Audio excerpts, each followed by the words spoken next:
కానీ ఎక్కడ కూడా నేను తెలంగాణ బిడ్డలని తెలంగాణ ప్రజల్ని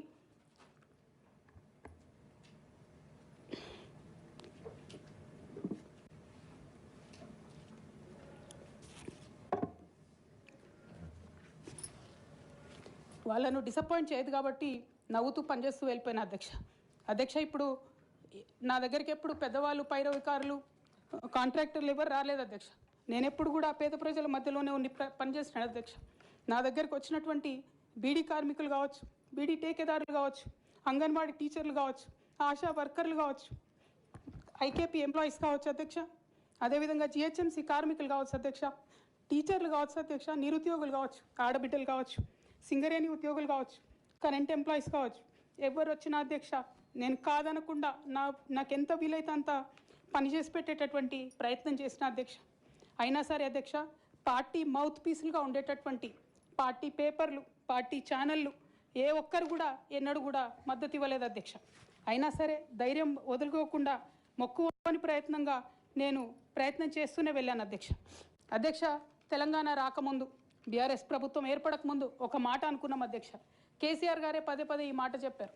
ఉమ్మడి రాష్ట్రంలో మనకు కాంట్రాక్ట్ వ్యవస్థ వచ్చింది, మరి కాంట్రాక్ట్ ఎంప్లాయీస్తోని, అవుట్సోర్సింగ్ ఎంప్లాయీస్తోని దేశానికి నష్టం జరుగుతుంది, రాష్ట్రానికి నష్టం జరుగుతుంది, అందరికన్నా ఎక్కువ తెలంగాణ యువకులకు నష్టం జరుగుతుందని చెప్పారు అధ్యక్ష. ఆనాడు వారు సరదాగా ఒక మాట అనేవాళ్ళు, అందరికీ కాంట్రాక్ట్ పోస్ట్ ఉంది, మరి ముఖ్యమంత్రికి కూడా కాంట్రాక్ట్ పోస్ట్ ఉంటుందా అని చెప్పి ప్రశ్నించేవారు అధ్యక్ష. కానీ తెలంగాణ వచ్చిన తర్వాత 10 ఏళ్లలో కూడా కాంట్రాక్ట్ వ్యవస్థను మనం రద్దు చేసుకోలేకపోయినాం అధ్యక్ష. అది కాకుండా అవుట్సోర్సింగ్ ఎంప్లాయీస్, అవుట్సోర్సింగ్ వ్యవస్థను పెంచి పోసిపోయినాం అధ్యక్ష. బాధతో చాలా ఆవేదనతో నేను ఈ మాటలు చెప్తా ఉన్నా అధ్యక్ష. తెలంగాణ సమాజానికి ఏదైతే ప్రశ్నించడం నేర్పించినటువంటి బీఆర్ఎస్ పార్టీ అధ్యక్ష, అంతర్గత వేదికలలో అనేక సందర్భాలలో నేను ప్రశ్నిస్తే అధ్యక్ష నా మీద కక్ష కట్టారు అధ్యక్ష. కేసీఆర్ గారు చుట్టూ ఉన్నటువంటి కొందరు వ్యక్తులు, తప్పక చెప్తున్నాను అధ్యక్ష ఈ మాట, ఎందుకంటే భారతదేశ రాజ్యాంగం ప్రకారం రాజకీయ పార్టీలు ఏవైనా కూడా ప్రజలకు ఒక దిక్సూచిగా నిలవాలి అధ్యక్ష, ప్రజలకు ఒక దారిదీపంగా నిలవాలి. పార్టీలోనే అంతర్గత ప్రజాస్వామ్యం లేకపోతే రాష్ట్రంలో ఎట్లా ప్రజాస్వామ్యం ఉంటుందనే విషయాన్ని కూడా మనందరం గమనించాలి కాబట్టి ఈ మాట చెప్తా ఉన్నాను అధ్యక్ష. మరి కక్షగట్టి నన్ను ప్రశ్నించినందుకు పార్టీ నుండి బయటకు పంపించారని చెప్పక తప్పదు అధ్యక్ష. మొదటి సంవత్సరం నుంచే రాష్ట్ర స్థాయి నిర్ణయాలలో ఎక్కడ కూడా నా పాత్ర లేకుండా కట్టుబడి చేసినారు అధ్యక్ష. ఇవాళ ఆనాడు బాధపడ్డా ఇవాళ నేను సంతోషపడతా ఉన్నా అధ్యక్ష. ఎందుకంటే అధ్యక్ష ధర్నా చౌక్ రద్దు చేయడం అనేటటువంటిది ప్రజాస్వామిక హక్కుల్ని కాలరాయడంలో మొదటి మెత్త అధ్యక్ష.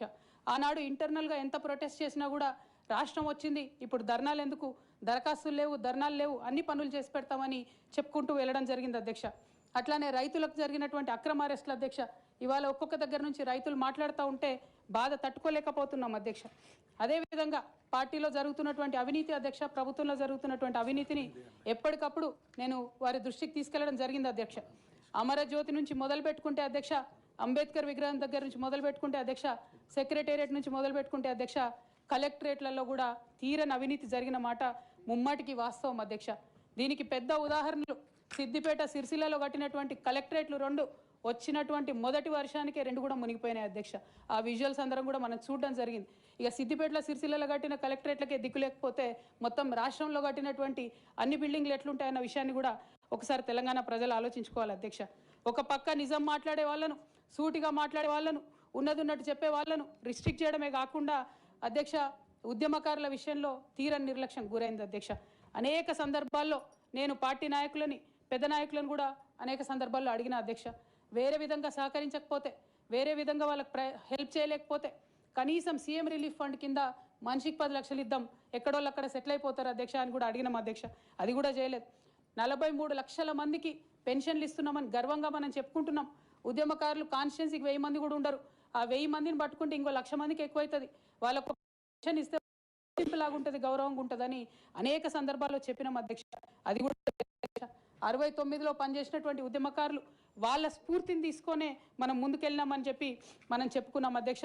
కానీ వారిని కూడా ఎన్నడూ కూడా గుర్తించలేకపోయినాం అధ్యక్ష.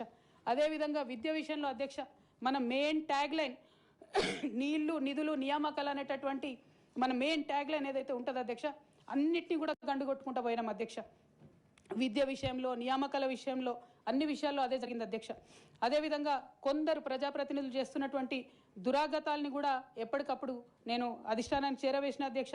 దాని మీద ఎటువంటి చర్యలు లేవు అధ్యక్ష. దానికి ప్రత్యక్ష నిదర్శనం ఇసుక దందాల్లో చేసినటువంటి అక్రమాలతోని నేరేళ్ల లాంటి దురాగతాలు జరిగినాయి అధ్యక్ష. దళిత బిడ్డల మధ్యలో అనవసరంగా బలైపోయినారు అధ్యక్ష. కానీ దాని మీద కూడా ఎటువంటి చర్యలు తీసుకోకపోవడం, అది అప్పుడు బీఆర్ఎస్ ప్రభుత్వం తీసుకోకపోవడం, ఇప్పుడు కాంగ్రెస్ ప్రభుత్వం చర్యలు తీసుకోకపోవడం కూడా చాలా దారుణం అధ్యక్ష. బోధన్ షుగర్ ఫ్యాక్టరీ అధ్యక్ష, నా ప్రాంతం అధ్యక్ష, నా బోధన్ మా అత్తగారిల్లు. ఒక 10 ఏళ్లలో కనీసం ఒక 100 సార్లు అడుగుంటాం అధ్యక్ష బోధన్ షుగర్ ఫ్యాక్టరీని తెప్పియాలని చెప్పి. బోధన్ షుగర్ ఫ్యాక్టరీ విషయంలో చేసినటువంటి నిర్లక్ష్యానికి మాత్రం నేను పర్సనల్గా చాలా అవమానంగా ఫీల్ అయిన అధ్యక్ష. అయినప్పటికీ ఇప్పటికి కూడా బోధన్ షుగర్ ఫ్యాక్టరీ తెచ్చుకోకపోవడం, తెలంగాణ వచ్చి కూడా మా బోధన్ బిడ్డలకు న్యాయం జరగలేదన్న విషయం అర్థమవుతా ఉంది అధ్యక్ష. అదేవిధంగా అధ్యక్ష, కేసీఆర్ గారి దగ్గర మాట్లాడే ధైర్యం నాకు ఒక్కదానికే ఉంది కాబట్టి అధ్యక్ష, ఈ అన్ని అంశాలు నేను ఎప్పటికప్పుడు అడుగుతూ వెళ్ళిన అధ్యక్ష. సరే, పర్సనల్గా వారు నాకు తండ్రి, పార్టీ అధ్యక్షులు, ఒక 2 విషయాలు చేసినా ఒక 2 విషయాలు చేయకపోయినా నడుస్తుంటుంది పార్టీ అన్నప్పుడు. ఇంత పెద్ద వ్యవస్థ ఉంటే అనుకోవచ్చు అధ్యక్ష. కానీ కింద ఉండేటటువంటి అనేక వ్యక్తులు కంటిన్యూస్గా దురాకతలు చేస్తుంటే కూడా మరి చూసుకోకపోతే కరెక్ట్ కాదు అధ్యక్ష. అదేవిధంగా టీఆర్ఎస్ నుండి బీఆర్ఎస్గా మారుస్తామనేటటువంటి ఒక కీలకమైన నిర్ణయం తీసుకోవడం జరిగింది అధ్యక్ష. ఆనాడు కూడా ఆ మీటింగ్ నేను అటెండ్ అవ్వలేదు అధ్యక్ష. నేను ఒప్పుకోలేదు, ఈ పేరు మార్పుకు ఒప్పుకోలేదు, నేషనల్ పాలిటిక్స్లోకి వెళ్ళడం కూడా నేను ఒప్పుకోలేదు అధ్యక్ష. అంటే ఒక మాట అధ్యక్ష, ఇట్లాంటి హౌస్లో చెప్పొచ్చో లేదో కానీ తెలంగాణలో ఏం పీక్ కట్టలు కట్టినామని నేషనల్కి పోయి చేస్తాం అధ్యక్ష. మనం ఎన్ని పనులు మిగిలినాయి అధ్యక్ష తెలంగాణలో చేయాల్సినాయి? 2 పెద్ద రివర్స్లో, ఒక పక్క గోదావరి, ఇంకో పక్క కృష్ణ, 1,89,000 కోట్లు ఖర్చు పెట్టినాం అధ్యక్ష. కొత్తగా ఇచ్చిన ఆయకట్టు ఎంత అంటే 14 లక్షల ఎకరాలు అధ్యక్ష. 1,89,000 కోట్లు అంటే ఎంత అధ్యక్ష? 1,00,000 కోట్లు ఖర్చు పెడితే 20 లక్షల మంది పేద ప్రజలకు ఇంటికి 5 లక్షలు వేసుకున్నా 20 లక్షల మందికి పేద ప్రజలకు ఇల్లు ఇవ్వచ్చు అధ్యక్ష మనం. కానీ 1,89,000 ఖర్చు పెడితే అధ్యక్ష జరిగింది ఎవరికి, ఒరిగింది ఎవరికంటే ఒక వ్యక్తి 1989లో కంపెనీ పెట్టుకున్న ఆయన మన తెలంగాణ వచ్చిన తర్వాత ఫోర్బ్స్ జాబితా ఉంటుంది అధ్యక్ష. దాంట్లో 45వ స్థానం ఒక కాంట్రాక్టర్ దక్కించుకున్నాడు అధ్యక్ష. అంతకుమించి జరిగింది ఎవరికి ఏం లేదు అధ్యక్ష. ఇండ్లు లేని పేద ప్రజలకు ఇండ్లు రాలే అధ్యక్ష. కానీ ఆ కంపెనీకి మాత్రం 1,02,666 కోట్ల విలువైన ప్రాజెక్టులు ఒకటే కంపెనీకి పోయింది అధ్యక్ష. ఇది ప్రైవేట్ విషయం అని అనిపించవచ్చు అధ్యక్ష. కానీ తెలంగాణ రాష్ట్రం తెచ్చుకున్నదే ట్రాన్స్పరెన్సీ కోసం, తెలంగాణ రాష్ట్రం తెచ్చుకున్నదే అకౌంటబిలిటీ కోసం, తెలంగాణ రాష్ట్రం తెచ్చుకున్నదే ఇండిపెండెన్స్ కోసం. ఇవేవి లేనటువంటి తెలంగాణ రాష్ట్రాన్ని మనం ఊహించని కూడా ఊహించలేము అధ్యక్ష. చూసుకుంటూ ఊరుకోవడం కూడా సరికాదు అధ్యక్ష. అదేవిధంగా అధ్యక్ష, ఇంకో పక్క తెలంగాణను పదే మోసం చేస్తున్నటువంటి భారతీయ జనతా పార్టీ అధ్యక్ష ఒక్క ప్రాజెక్ట్ కూడా నేషనల్ ప్రాజెక్ట్ హోదా ఇయ్యలేదు అధ్యక్ష. ఒక్కటంటే ఒక్కటి కూడా విభజన హామీలు అమలు చేయలేదు అధ్యక్ష. ఐఐటిఆర్ లాంటి సంస్థ మన దగ్గర వస్తే ఎంతోమంది యువకులకు ఉద్యోగాలు వచ్చాయి అధ్యక్ష. అవి పర్సనల్గా ఇవ్వకుండా ఆపారు అధ్యక్ష. అనేక కంపెనీలకు అయితే మీరు మహారాష్ట్ర బోండి, గుజరాత్ బోండి అని చెప్పి భారతీయ జనతా పార్టీ పెద్ద నాయకులు చెప్పి ఇక్కడ యువకులకు అన్యాయం చేశారు అధ్యక్ష. భారతీయ జనతా పార్టీ మీద ఎడతెగని పోరాటం నేను చేశాను అధ్యక్ష. అది పార్లమెంట్లో మాట్లాడడం కావచ్చు, బయట మాట్లాడడం కావచ్చు, అనేక అంశాల మీద కొట్లాడడం కావచ్చు అధ్యక్ష. ఇంత చేస్తే కేసీఆర్ గారి మీద కక్షతో అధ్యక్ష ఆఖరికి నన్ను జైల్లో కూడా పెట్టడం జరిగింది అధ్యక్ష. అయినప్పటికీ ఏనాడు మా పార్టీ నాకు అండగా నిలబడలేదు అధ్యక్ష. 3 సంవత్సరాలు నేను ఒక్కదాన్నే ఈడీతోని, సిబిఐతోని అనేక అంశాల్లో కొట్లాడుకున్న తప్పితే ఎక్కడ కూడా పార్టీ అండగా నిలబడలేదు అధ్యక్ష. ఇది ఎందుకు చెప్తా ఉన్నా అంటే అధ్యక్ష, ఒక పార్టీ అంటే ఒక సంఘం అధ్యక్ష. ఒక సంఘం అంటే ఒకే భావజాలంతో కలిసి పనిచేసే వ్యక్తులు అధ్యక్ష. ఒకడు గాయపడి పడిపోతే వాడిని ఎత్తుకొని పోతారు అధ్యక్ష, భుజాల మీద తీసుకొని పోతారు అధ్యక్ష. లేదు నువ్వు మా భావజాలంతో కరెక్ట్గా లేవంటే తీసి ఆనాడే అవతల పడేయాలి అధ్యక్ష. అట్లా కాకుండా అదే పార్టీలో కొనసాగాలి, కానీ పార్టీ మీకు అండగా నిలబడదు అనేటటువంటిది కరెక్ట్ కాదు అధ్యక్ష. ఇది డెమోక్రటిక్ సిస్టంలో కాన్స్టిట్యూషన్ స్పిరిట్ని తీసుకొని పనిచేసేటటువంటి పొలిటికల్ పార్టీస్ బిహేవ్ చేయాల్సినటువంటి పద్ధతి కాదు అధ్యక్ష. ఇవన్నీ ఇట్లా జరుగుతూ వస్తున్నటువంటి క్రమంలో బీఆర్ఎస్ పార్టీ అధికారం కోల్పోయింది అధ్యక్ష. అధికారం కోల్పోయిన తర్వాత కాంగ్రెస్ పార్టీ వచ్చి ఒక ఎంక్వైరీ చేసింది అధ్యక్ష, ఘోష్ కమిటీ అని. బీఆర్ఎస్ పార్టీలో ఉన్నటువంటి ఏ పెద్ద నాయకుడు కూడా మాట్లాడాడు అధ్యక్ష. కేసీఆర్ గారు అంటే ఎవరు మాట్లాడారు? అదే కేటీఆర్ గారినో హరీష్ రావు గారినో అంటే అందరు లేచి నిల్చొని మాట్లాడతారు అధ్యక్ష. నేను ఒకటే అంటే అధ్యక్ష, ఒక నాయకుడిని నమ్ముకొని ప్రాంతీయ పార్టీ అంటే ఏంది అధ్యక్ష? ఒక నాయకుడు అధ్యక్ష. ఆ నాయకుడు ఆయన భావజాలం, ఆయన ఐడియాలజీ మీద నడిచేదే ప్రాంతీయ పార్టీ. అది ఎన్టీఆర్ గారు పెట్టిన పార్టీ కావచ్చు, కేసీఆర్ గారు పెట్టిన పార్టీ కావచ్చు. ఆ పార్టీ నాయకుడికే దెబ్బ తగిలితే, ఆ పార్టీ నాయకుడి మీదకే మచ్చ వస్తే పార్టీ మనుగడకే అర్థం ఉండదనేటటువంటి ఉద్దేశంతో ఘోష్ కమిటీ అప్పుడు కూడా నేను ఒక్కదాన్నే జాగృతితోని ధర్నా చేసిన అధ్యక్ష. ఏ ఒక్కరు మాట్లాడరు అధ్యక్ష. ఆ తర్వాత అర్ధరాత్రి 2 గంటలకు కాంగ్రెస్ ప్రభుత్వం అసెంబ్లీలో సిబిఐ ఎంక్వైరీకి ఇస్తామంటే కూడా తెల్లారి 12, 1 గంటలు 2 గంటల వరకు కూడా మా బీఆర్ఎస్ పార్టీలో ఒక్క పెద్ద నాయకుడు కూడా మాట్లాడాడు అధ్యక్ష. కేసీఆర్ గారిని ఏమన్నా మాట్లాడారు అధ్యక్ష. మరి అట్లాంటి పార్టీ ఎందుకు ఉండాలి, ఉంటే ఏంది పోతే ఏందని నేను ప్రెస్ మీట్ పెట్టి బలంగా మాట్లాడిన అధ్యక్ష. నేను మాట్లాడలేదని నేను అంటలేను అధ్యక్ష.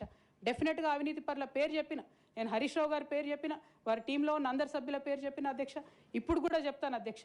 కానీ అధ్యక్ష చెప్పిన తర్వాత తెల్లారి 2 గంటల లోపల నన్ను సస్పెండ్ చేసిండ్రు అధ్యక్ష. నేను ఒకటే కోరుతా ఉన్నా అధ్యక్ష. ఇందాక నేనైతే representation of peoples act quote చేసినాను అధ్యక్ష. అందులో సెక్షన్ 19.1C అని కూడా ఉంటుంది అధ్యక్ష. ఇది రైట్ టు అసోసియేషన్లో అధ్యక్ష ఆర్టికల్ 19.1C. అంటే ఒక అసోసియేషన్లో మనం మెంబర్ అయినంత మాత్రాన ఖచ్చితంగా ఆ party membership does not place an individual outside the constitution అధ్యక్ష. Especially when it concerns the allegation of corruption, maladministration and breach of public trust lies at the core of protected political speech అధ్యక్ష. Political speech has to be protected by Constitution of India అధ్యక్ష. అదే విధంగా అధ్యక్ష disciplinary action committee అన్నారు అధ్యక్ష. అధ్యక్ష అసలు BRS party constitution అధ్యక్ష ఒక నేషనల్ లెవెల్లో పనిచేయాలనుకునే పార్టీది 8 పేజీల కాన్స్టిట్యూషన్ అధ్యక్ష. అధ్యక్ష నిజంగా ఇవాళ నేను ధైర్యంగా చెప్తా ఉన్నా,